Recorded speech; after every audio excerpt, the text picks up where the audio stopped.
비긴 어게인이라는 프로그램이 있습니다. 그 가수들이 나와서 그 이소라 씨, 뭐 예전에는 윤도현, 유희열 뭐 이런 분들이 해외에 가서 공연을 하는, 버스킹을 하는 그런 프로그램이었는데요. 국내에서는 최고의 가수들이었지만 해외에 가면 아무도 알아보지 않습니다. 그래서 거리에서 공연을 하는데 그 오직 음악만으로 이 해외에 있는 분들, 유럽에 계신 분들에게 이렇게 호응을 얻어야 되는 그런 프로그램이었습니다. 그러면서 한국에서는 참 대단한 가수였지만 그들이 좀 생각하더라고요. 프로그램을 몇 번 봤는데 내가 왜 음악을 하고 있고 내가 왜 음악을 시작했는지, 그리고 처음 신인 때의 마음을 좀 생각을 하더라고, 프로그램에서. 그래서 비긴 어게인이라는 이 프로그램 이름처럼 다시 좀 시작하는 마음으로 국내에 돌아오는 그런 이야기였습니다. 그런데 지금은 이제 코로나로 인해서 해외에 나가지 못하고 국내에서 공연을 하고 있고요. 시즌 3까지 마친 것 같습니다. 그리고 전주에서도 한번 공연을 했더라고요. 객사에서도 한번 이렇게 공연을 했던 것 같은데, 그런데 시즌이 끝날 때마다 마지막 공연을 할 때 참가한 가수들이 많이 우는 것을 보게 됩니다. 모든 공연이 중요한데 마지막 공연이라고 하면 준비하는 이 마음이 좀 가수들이 다른 것 같더라고요. 그래서 더 많은 연습을 하고 수없이 리허설을 하지만 그 후회하지 않을 만큼 열심히 하지만 마지막 공연이 끝나면 항상 이렇게 울더라고요. 아쉬움에 눈물을 흘리더라고요. 헤어짐이 아쉽고 좀 더 잘했으면 좋겠다라는 그런 마음이 좀 있었던 것 같습니다. 그래서 그 프로그램을 통해서 알 수 있는 건 음악으로 감동을 주는 것도 맞지만 가수들이 이 프로그램을 통해서 자신이 음악을 다시 시작하는 어떤 계기가 되더라고요. 내가 가고 있는 이 길이 맞나? 이렇게 생각하고 다시 한번 마음을 다잡고 새로 시작하는 그런 계기가 되었습니다. 여러분, 오늘 레위기 중에서 대속죄일이라는 제목으로 함께 말씀을 나누려고 합니다. 말씀의 제목 같이 한번 따라할까요? 다시 시작하면 됩니다. 네, 레위기에서 가장 중요한 대속죄일에 대해서 함께 말씀을 나누려고 하는데요. 이건 1년에 딱 한 번 지성소에 대제사장이 들어갈 수 있는 날입니다. 그리고 이스라엘의 모든 죄가 해결되는 날입니다. 어쩌면 다시 1년을 시작하는 날입니다. 1년 동안의 모든 죄를 용서받고 하나님 앞에 정결하게 되고 다시 1년을 다시 시작하는 날이 대속죄일입니다. 그래서 레위기 전체 내용 중에서 어쩌면 가장 중요한 절기가 대속죄일입니다. 7가지 절기가 있는데요. 모든 절기가 의미가 있고 중요하겠지만 가장 중요하고 가장 클라이막스가 되는 게 지성소에 들어갈 수 있는 유일한 날인 대속죄일입니다. 이때는 대제사장이 직접 이 모든 이 대속죄일을 주관을 하고요. 이스라엘 민족 전체의 죄사함이 이 대속죄일을 기준으로 갱신이 됩니다. 그래서 어쩌면 이스라엘 전체의 운명이 대제사장 한 명의 어깨에 달려 있습니다. 그래서 대제사장은 보통은 일주일 전에, 대속죄일 일주일 전에 성전에서 처음에 이제 광야에서는 이제 성막이었겠지만 그 이후에는 성전에 일주일 전에 올라와서 제사장들의 도움을 받으며 대속죄일의 모든 순서를 철저하게 복습을 합니다. 다 외우고 복습을 하고 리허설을 합니다. 왜 그럴까요? 순서가 잘못되거나 하나님이 원하지 않는 방법으로 이 대속죄일 제사를 드렸다가는 이스라엘 전체 운명에 큰 타격을 줄 수가 있습니다. 무효가 되기 때문입니다. 그래서 대제사장이 이 대속죄를 준비하면서 이런 마음이 들었겠구나라는 제가 좀 묵상을 해봤습니다. 이게 어쩌면 마지막이 될 수도 있겠구나. 마지막이 될 수 있겠구나. 다시 시작을 못할 수도 있겠구나. 이런 마음을 좀 알게 되었습니다. 그래서 1년에 단 한 번 이스라엘의 모든 죄를 가지고 하나님 앞에 나아가는 그 대제사장의 마음을 같이 한번 생각해 봤으면 좋겠습니다. 그래서 하나님이 명령하신 방법대로 그 순서대로 그 대속죄일의 모든 제사가 끝이 나면 대제사장이 지성소에서 나와서 이스라엘 모든 죄가 정결화되고 용서를 받게 되는 것입니다. 그런데 만약에 대제사장이 죽게 되면 용서받을 수 없는 일이 되는 것입니다. 이 일로 말미암아 이스라엘이 다시 시작할 수 있습니다. 그래서 이것은 하나의 어떤 의식이나 하나의 단순한 제사가 아니라 하나님의 은혜이고 다시 살아갈 수 있는 시작을 주시는 하나님의 놀라운 축복의 시간입니다. 그래서 오늘 말씀을 통해서 우리도 다시 한번 새롭게 시작하는 그런 계기가 되기를 소망합니다. 자, 레위기는 그 출애굽기에서 어떻게 마무리가 되었습니까? 성막을 짓게 되고 성막에 하나님의 임재가 충만히 임하는 장면으로 출애굽기가 끝이 났습니다. 그리고 레위기가 시작됩니다. 애굽에서 탈출한 이스라엘 백성들이 시내산에서 1년가량 머물면서 율법도 받고 십계명도 받고 성막에 대한 모든 것들을 받았습니다. 자, 레위기가 그래서 이 하나님께 받은 내용들을 기록한 책입니다. 그래서 레위기는 주보에도 나와 있지만 거룩에 관련된 책입니다. 거룩하신 하나님 앞에 죄인된 인간이 어떻게 나아갈 수 있는지를 그 방법을 설명하는 책이 레위기입니다. 그래서 레위기의 핵심은 거룩입니다. 아까 기도에도 나왔지만 내가 거룩하니 너희도 거룩하라. 이것이 레위기에서 말씀하고 있는 말씀이었습니다. 자, 거룩하다라는 뜻은 어떤 뜻이냐면 구별되다 혹은 독특하다 이런 뜻입니다. 어떻게 우리가 구별되어 하나님 앞에 나아갈 수 있는지를 설명하고 있는 것이 레위기입니다. 그래서 거룩하기 위해서는 죄를 해결받아야 됩니다. 하나님 앞에 죄를 가진 상태로 나아갔다는 바로 심판입니다. 그래서 죄를 해결해야 되는데 레위기를 통해서 우리의 죄를 해결하고 하나님 앞에 어떻게 나아갈 수 있는지를 알게 됩니다. 우리 레위기 16장 30절 다시 한번 우리 읽어보도록 하겠습니다. 이날에 너희를 위하여 속죄하여 너희를 정결하게 하리니 너희의 모든 죄에서 너희가 여호와 앞에 정결하리라. 아멘. 이날에 대속죄일 이날에 너희를 위하여 속죄하여 너희를 정결하게 하리니 너희의 모든 죄에서 너희가 여호와 앞에 정결하리라. 하나님 앞에 정결하게 되는 날이 대속죄일입니다. 레위기의 구조를 잠깐 설명해 드리겠는데 설명하는 방법들이 몇 가지가 있습니다. 첫 번째는 많이 설명하는 방법이 1장부터 16장까지는 의식에 관련된 거, 번제, 소제, 제사장을 세우고 어떤 의식, 제사나 이런 의식법에 대한 게 16장까지고 17장부터 27장까지는 도덕적인 면, 윤리적인 면에서 우리가 어떻게 정결하게 해야 되고 이웃과의 관계는 어떻게 해야 되고 어떤 게 살인에 해당되는 죄인지를 설명하고 있는 17장부터 27장까지가 도덕적인 면, 윤리적인 면 이렇게 구분하는 주석이나 성경 책들이 그런 신학자들의 그런 구분이 많이 있고요. 그리고 또 1장부터 10장까지는 예배에 대한 부분이다.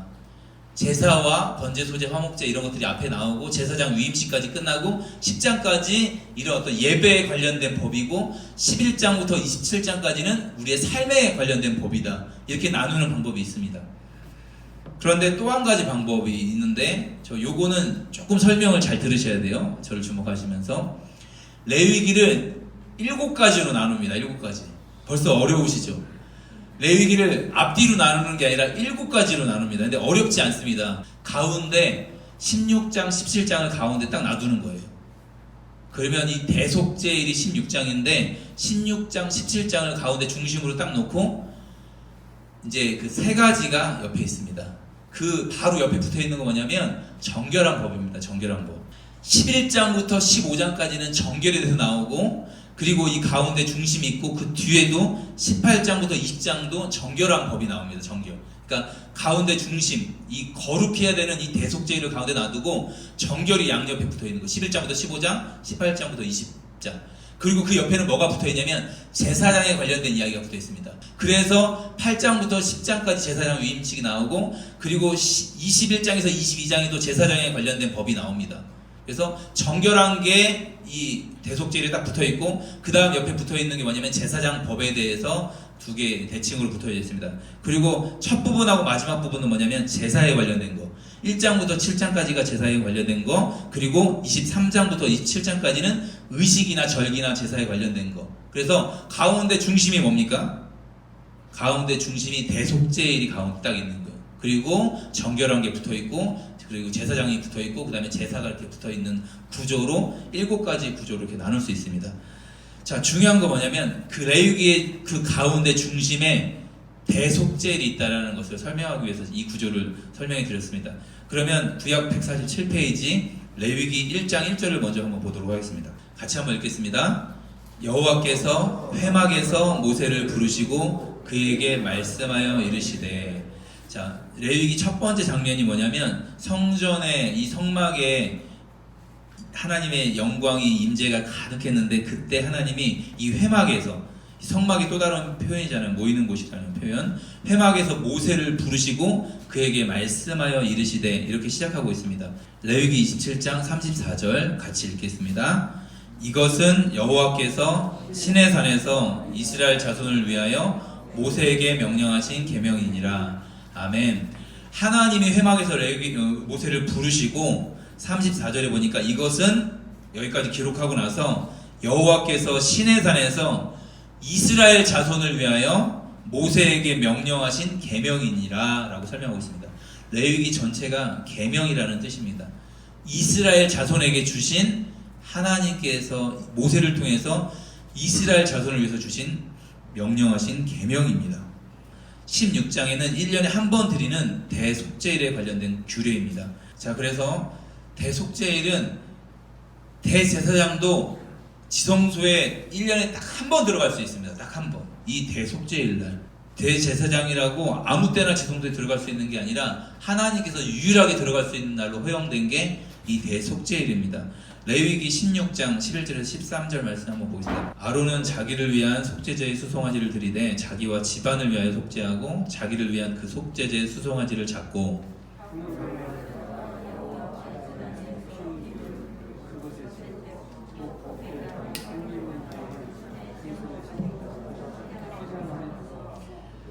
여호와 앞에서 분향하여 향연으로 증거계 위 속죄소를 가리게 할지니 그리하면 그가 죽지 아니할 것이며. 아멘. 하나님께서 11절에 보면 아론은 자기를 위한 속죄제 수송을 드리되 자기와 집안을 위하여 속죄하고, 먼저는 아론이 이 대속죄일에 해야 될 건 자기와 자기 집안을 위해서 죄를 용서받아야 합니다. 속죄를 하라고 하셨습니다.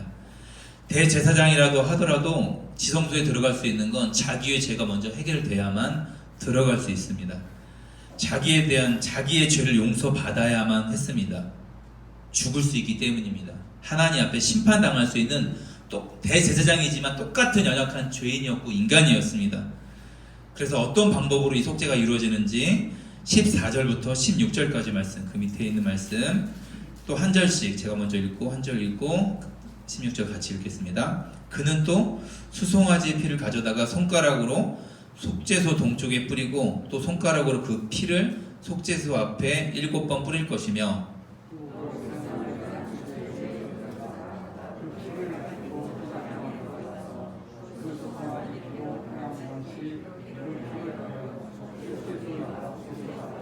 같이 읽겠습니다. 곧 이스라엘의 자손의 부정과 그들이 범한 모든 죄로 말미암아 지성소를 위하여 속죄하고 그들의 부정한 중에 있는 회막을 위하여 그같이 할 것이요. 아멘. 여기에 복음의 중요한 내용이 있습니다. 복음의 핵심적인 내용이 있습니다. 속죄소위, 그러니까 법궤가 있고 덮개가 속죄소, 쉬운 자라고 하는 이렇게 천사가 이렇게 서로 맞대어서 이렇게 날개를 펴서 덮고 있는 곳에 이제 피를 뿌리는 장면인데, 그 속죄소 위와 그 속죄소 앞에다가 동쪽에다가 피를 뿌리라고 하고 있습니다. 7번을 뿌리라고 하고 있는데, 자, 들어올 때 성막의 입구는 동쪽입니다. 동쪽.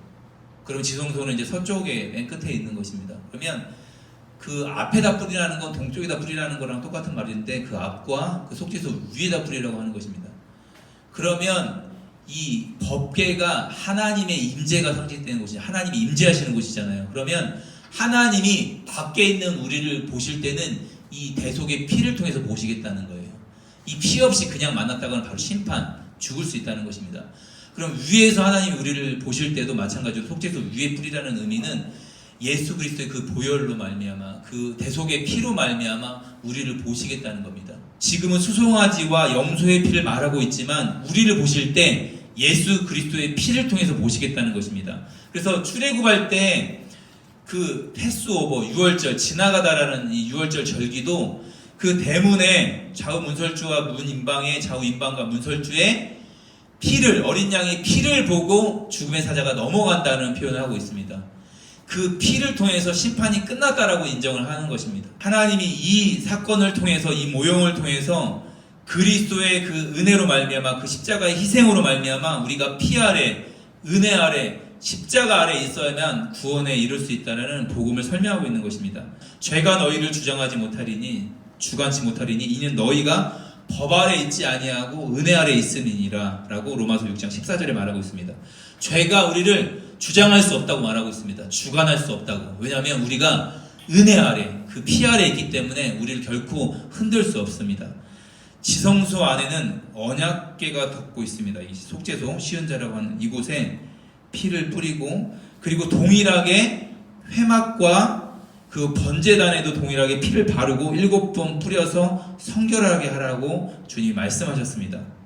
그리고 나서 속죄를 위해서 잡았던 그 염소 말고, 그러니까 염소 2마리를 이끌고 오고 아론과 자기 집안을 위해서 수송아지를 잡지만 이 백성들의 죄를 위해서는 염소 2마리가 오는 것입니다. 여기서 이제 제비를 뽑아서 하나는 여호와를 위하여, 하나는 아사셀을 위하여, 이 두 마리 염소를 가지고 제비를 뽑는데, 이때 피를 뿌렸던 염소는 여호와를 위한 염소였습니다. 이걸 잡아서 그 피를 수송아지의 피와 함께 뿌리는데, 한 마리, 살아있는 한 마리는 죽이지 않고 살아있는 채로 아사셀을 위한 염소로 광야로 보내게 됩니다.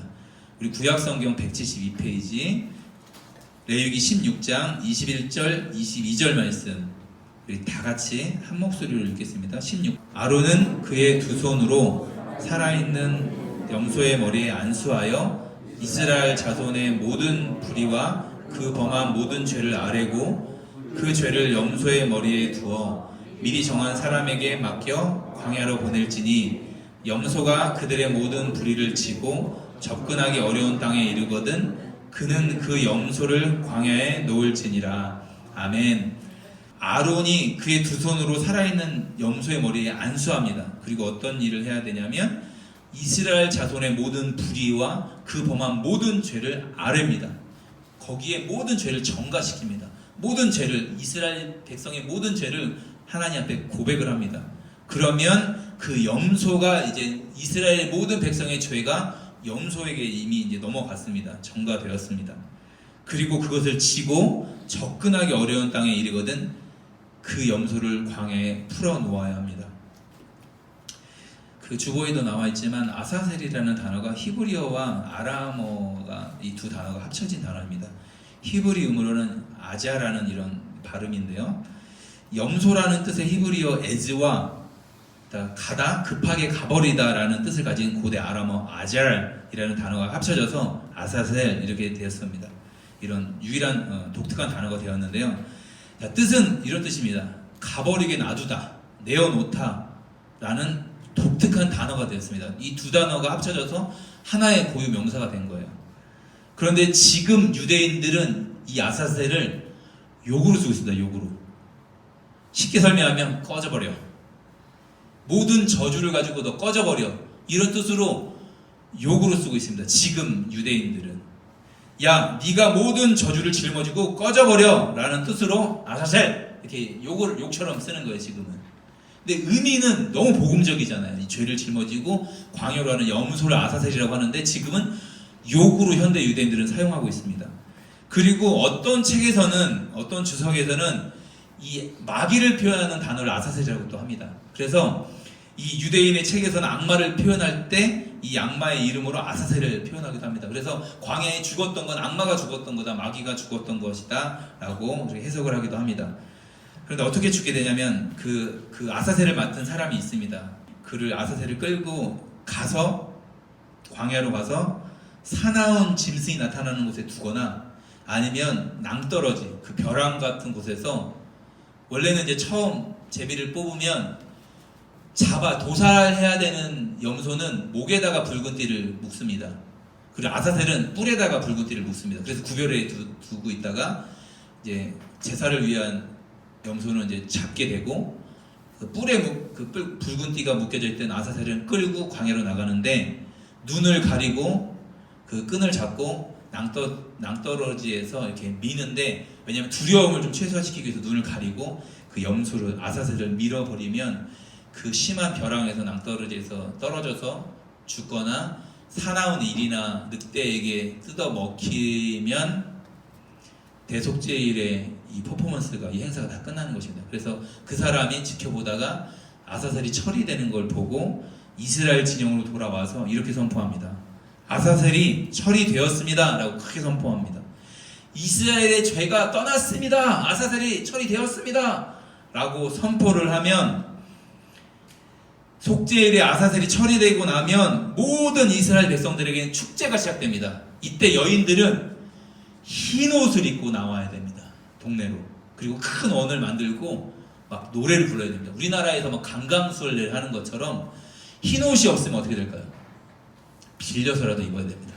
흰 옷을 입고 나와야 됩니다. 무조건. 이 거룩하다, 깨끗함을 받았다라는 이 상징이기 때문에 모두가, 이 여인들이 깨끗한 옷을 입고 나와서 기쁨과 감사를 표현하는 것이 이 대속죄일입니다. 시편 103편 12절에 동이 서에서 먼 것 같이 우리의 죄가를 우리에게서 멀리 옮기셨으며 라고 시편에 표현하고 있습니다. 여러분, 지성소가 서쪽이라고 그랬어요. 서쪽. 한 마리 염소의 피는 서쪽에 그 법궤 위에 시은좌에 그 속죄소에 뿌려지고, 한 마리 다른 염소는 동쪽으로 멀리 보내서 거기서 처리를 합니다. 우리의 죄를 멀리 옮기셨습니다.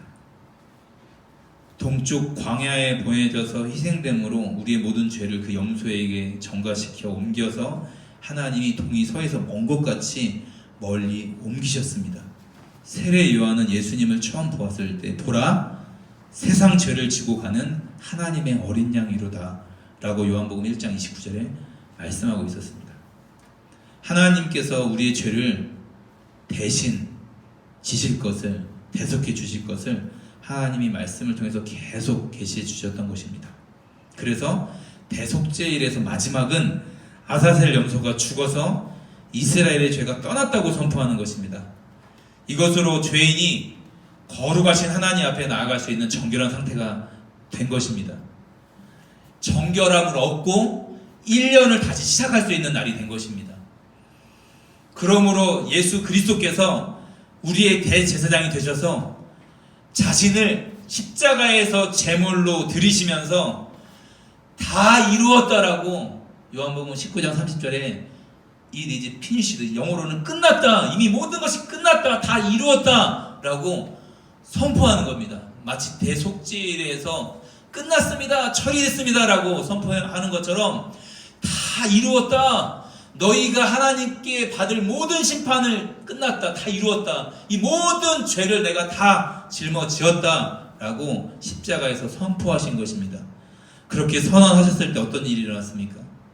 1500년 동안 한 번도 열리지 않았던 휘장이 말 2마리가 끌어도 찢어질 수 없는, 인간의 힘으로는 도저히 찢을 수 없는 그 휘장이 위에서부터 아래로 찢어졌습니다. 1500년 동안 굳게 닫혔던 그 휘장이 예수님의 십자가의 희생으로 말미암아 다 이루어졌다고 선포했을 때 그 굳게 닫혀있던 휘장이 열려졌습니다.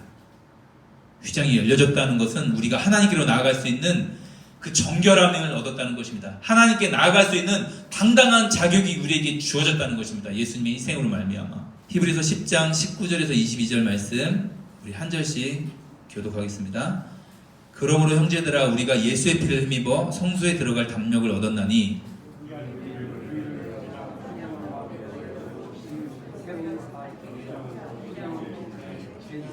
또 하나님의 집 다스리는 큰 제사장이 계심에 부림을 받아 악한 양심으로부터 벗어나고 몸은 맑은 물로 씻음을 받았으니 참 마음과 온전한 믿음으로 하나님께 나아가자. 아멘.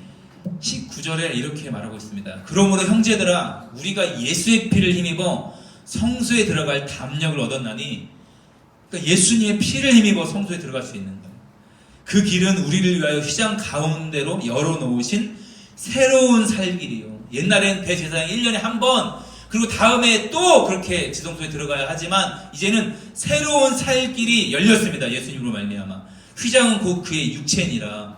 또 하나님의 집 다스리는 큰 제사장이 계심에 이제는 지성소에 들어가서 대제사장이 수송아지의 피와 염소의 피를 뿌리는 게 아니라 예수님이 우리가 마음의 뿌림을 받아 악한 양심으로부터 벗어나고 예수 그리스도의 보혈로 말미암아 지성소에 뿌리는 게 아니라 이제 우리의 마음의 뿌림을 받아서 이 더럽고 추악한 악한 양심이 정결하게 되는 것입니다. 예수 그리스도의 보혈로 말미암아. 그래서 악한 양심으로부터 벗어나고 몸은 맑은 물로 씻음을 받았으니 참 마음과 온전한 믿음으로 하나님께 나아가자. 새로운 살길이 열렸습니다. 속죄소 위에 피를 뿌리는 것이 아니라 이제는 예수님의 피가 우리의 마음 심령 가운데 뿌려져서 악한 이 마음에서 악한 양심에서 벗어나게 되었습니다. 그리고 우리의 몸은 맑은 물로 씻음을 받는다고 했는데 생수 대신 예수 그리스도, 내가 진짜 생수다. 사마리아 수가성 여인에게 나를 마셔라, 나를 마시면 영원히 목마르지 않는다 말했던 그 예수 그리스도, 그 생수 대신 예수님으로 말미암아 우리가 씻음을 받았습니다. 정결하게 되었습니다. 그래서 이제는 참 마음과 온전한 믿음으로 하나님께 나아가기만 하면 됩니다. 할렐루야. 대속죄일이 히브리 달력으로 7월 10일입니다. 지금 달력으로는 10월달 정도 되는데 히브리 달력으로는 7월 10일입니다.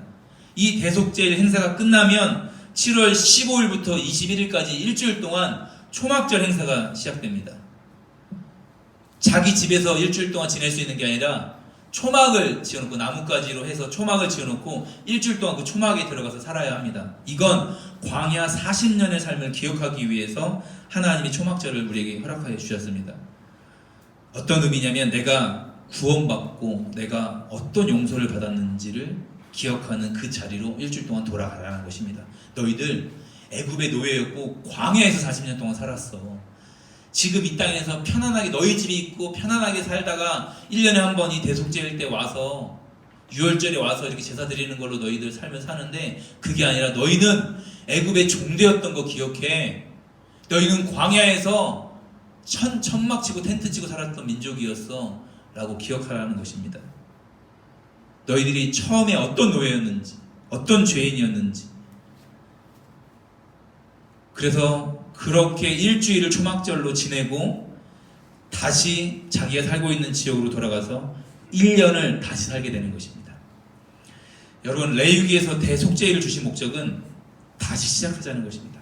모든 죄를 용서받고 다시 시작하라는 뜻입니다. 1년 동안의 모든 잘못과 죄를 용서해 주시고 다시 시작하라는 하나님의 마음이 담겨져 있는 게 대속죄일입니다. 하나님께서 우리에게 다시 기회를 주시는 은혜의 법입니다. 우리가 예수 그리스도의 십자가의 보혈로 구원받았던 그 처음의 자리로 돌아가야 합니다. 내가 어떤 죄인이었는지를 기억할 수 있는 그 자리로 돌아가야 합니다. 첫 마음 이거 잃어버리면, 한 주 동안 이 말씀을 준비하면서 다시 한번 부르시면 생각해 보았습니다. 내가 어떤 은혜로 구원받았는지 다시 한번 생각해 보았습니다. 정말 자격 없는 나를 사랑해 주신 그 사랑에 감격했었습니다. 그런데 제 삶에 어쩌면 처음 말했던 비긴 어게인 프로그램처럼 어쩌면 제 삶에 너무 많은 것들을 초심을 잃고 하나님의 은혜를 까먹고 그냥 반복되는 일상 가운데 살아가고 있는 건 아닌지 좀 생각하게 되었습니다. 해외에 가서, 낯선 곳에 가서 아무도 알아주지 않는 곳에서, 나는 한국에서는 대형 스타지만 아무도 알아주지 않는 그곳에서 어떤 마음을 가졌을까 그들이. 난 한국에서 콘서트 하면 몇만 명씩 오는 사람인데 얼마나 대단한 사람이었습니까? 다시 저도 한번 처음 자리를 생각해 보았습니다. 내가 어떤 은혜로 구원받은 사람인지, 내가 어떻게 하나님 앞에 부끄러운 일을 행했던 죄인이었는지를 다시 한번 기억하니까 지금 이 자리가 너무 감사하더라고요. 이렇게 다시 시작하고 싶었습니다. 여러분, 우리가 다시 시작할 수 있는 자리가 바로 십자가의 자리입니다. 저도 이 말씀을 준비하면서 힘들었던 시간이 있고 하나님 앞에 부끄러웠던 시간들이 있었습니다. 우리가 지금까지 몇 개월, 몇 주 혹은 많은 시간이 무너졌고 회복되지 않았다면 다시 십자가로 돌아가서 시작하면 됩니다. 그래서 내가 얼마나 놀라운 용서를 받았는지, 그리고 내가 어떤 은혜를 받았는지 기억하는 그 자리로 가야 합니다. 여러분, 예수님 때문에 세상과 나는 간 곳 없고 구속한 주만 보이는 그때, 예수님 한 분이면 예수님 소리만 들으면 마음에 설렸던 그때, 그냥 예수 그리스도 십자가만 생각하면 가슴이 먹먹해지고 막 감사가 넘쳤던 그때로 다시 돌아갈 수 있는 것, 내가 어떤 자리에서 구원을 받았는지를, 내가 어떤 은혜를 받았는지를 기억하는 그 십자가의 자리로 다시 한번 돌아가야 합니다. 여러분, 코로나로 인해서 많은 것들이 무너졌습니다. 그런데 다시 회복하고 다시 시작하면 됩니다. 하나님 관계에서 조금 어려운 것들이 있다면, 힘들었던 것이 있다면 지금부터 다시 시작하면 됩니다. 예배가 비대면 예배 때문에 혹은 다른 모든 것들 때문에 예배가 되지 않았다면 다시 시작하면 됩니다. 기도 생활이 예전처럼 되지 않았다면 지금부터 다시 시작하면 됩니다. 이미 우리를 정결하게 만드셨습니다. 하나님은 대제사장이신 예수 그리스도를 통해서 우리의 모든 것을 이미 정결하게 하셨습니다. 이제는 그 온전한 믿음으로 한 걸음 나아가야 합니다. 그래서 이제는 무너져 있는 내 마음이나 지금 내 상태가 결론이 아니라 영원한 진리를 붙들고 믿음으로 한 걸음 나아가면 됩니다. 지금 나의 감정, 흔들리는 그런 상황, 이것 말고 변하지 않는 하나님의 영원한 말씀을 붙들고 나아갔으면 좋겠습니다. 너 하나님의 자녀야. 너 이미 정결하게 되었어. 여호와 앞에 정결하리라 라고 하나님이 신명기상 30절에 선언하셨잖아요. 대속죄일에 여호와 앞에서, 하나님 앞에서 너 정결하게 될 거야 라고 선언했는데, 구약에서 정결하게 된 수준이 아니라 이제는 예수 그리스도의 희생으로 말미암아 영원히 온전하게 되었습니다. 하나님 앞에 새롭게 나아갈 수 있는 길이 열렸고 영원히 온전한 존재가 되었습니다. 우리는 영원히 온전하게 된, 영원히 정결하게 된 하나님의 자녀이고 하나님의 아들이고 딸입니다. 이제 다시 시작하면 됩니다. 다시 일어나면 됩니다. 다시 한 걸음만 나아가면 됩니다. 그렇게 살기로 결단하는 한 분 한 분 통해서 하나님이 많은 일들을 하실 것입니다. 기도하겠습니다. 사랑하는 하나님, 감사합니다. 대속죄를 주신 이유가 다른 것 아니라 너 다시 시작하면 돼. 다시 한 걸음 나아가면 돼. 다시 1년을 살 수 있는 그 일이 하나님 대속죄 제사에 달려 있었던 것처럼, 하나님 우리의 모든 죄가 예수 그리스도의 십자가의 희생으로 말미암아 다 해결되었습니다. 이미 정결하게 된 존재입니다. 사랑하는 오늘 교회 모든 성도님들, 그 믿음으로, 참 마음과 온전한 믿음으로 하나님 앞에 당당하게 나아가 하나님과 교제하며 다시 기도하며 다시 우리 예배가, 우리 무너졌던 모든 삶이 회복될 수 있는 귀한 은혜의 시간 될 수 있도록 한 주간의 삶을 붙들어 주십시오. 감사드리며 거룩하신 예수님의 이름으로 기도합니다. 아멘.